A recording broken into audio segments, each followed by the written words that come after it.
Sasa bila kupoteza muda, naomba nimkaribishe mganga mfawidhi wa Round Table. Round Table oye! Manispaa ya Temeke oye! Awali yote nimshukuru Mwenyezi Mungu kwa kutuwezesha wote tukifika hapa tukiwa salama.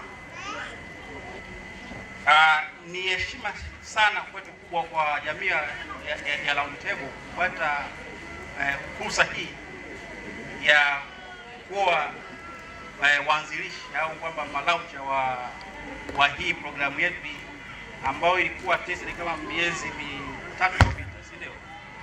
Sasa kwa muda wote huo wamefanya kazi na sisi, na bahati nzuri tunashukuru tena kwamba ameleta mrejesho kwamba kati ya vituo vinne kama sikosei, kama sio vitano, wameona kwamba kituo chetu ndio kimefanya vizuri zaidi, kimeperform vizuri zaidi. Kwa hiyo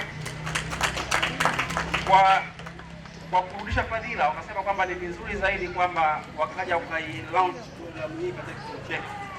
Kwa hiyo ni jambo la kushukuru sana kwa uongozi wote wa Fabitech au Smart Direct Close na wadau wengine wote, lakini pia ningeishukuru ofisi ya mganga mkuu kwa kuweza kushiriki nasi katika siku ya leo, maana najua kuna shughuli nyingi ambazo zinaendelea kule, lakini kwa kuona umuhimu wa jambo kama hili wameweza kufika na kuungana nasi. Kwa hiyo tunapeleka pongezi zetu za dhati kwa ofisi ya mganga mkuu na idara yote ya afya katika manispaa yetu ya Temeke.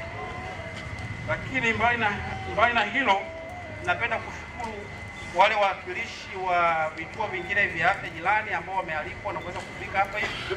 Nipenda kusema kwamba nimetambua uwepo wenu na mnakaribishwa sana, lakini nadhani mtajifunza mengi sana kutoka kituo chetu cha Round Table.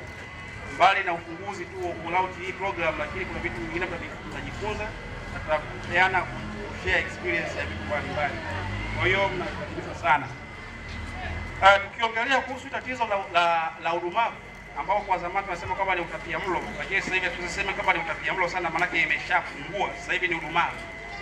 Ni swala ambalo kwa kweli ukiangalia katika nchi zetu za Sub-Sahara au nchi ambazo ziko kusini mwa jangwa la Sahara ni tatizo kubwa sana.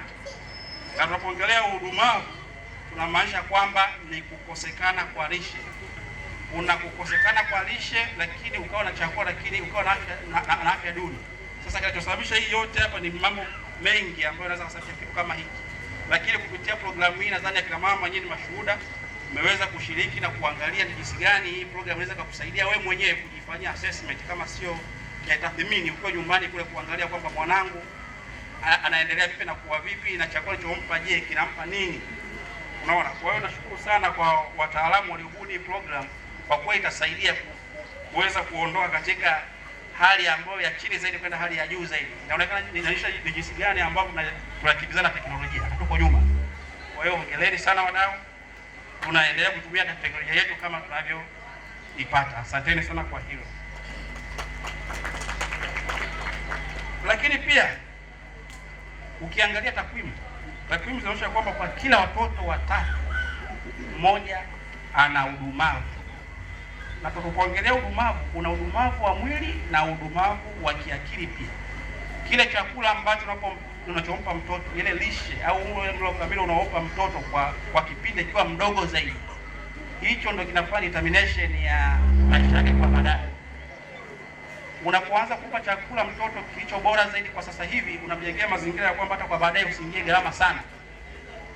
Unaweza ukajitahidi kwamba mtoto wako kwa baadaye kule hali ishakuwa mbaya, shadumaa kiakili, ukampeleka mpaka zile wanasema zile international schools, zile mpaka Tanganyika International Schools, ukaingia gharama kubwa, lakini kama shapata udumavu hii haisaidii sana.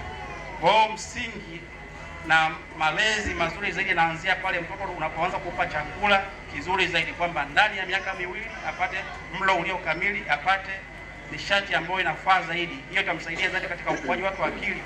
Na pia unasema kwamba determination intelligent quotient, ile uwezo wa kufikiria kupambanua mambo zaidi, unaanza pale mtoto anapokuwa mdogo zaidi.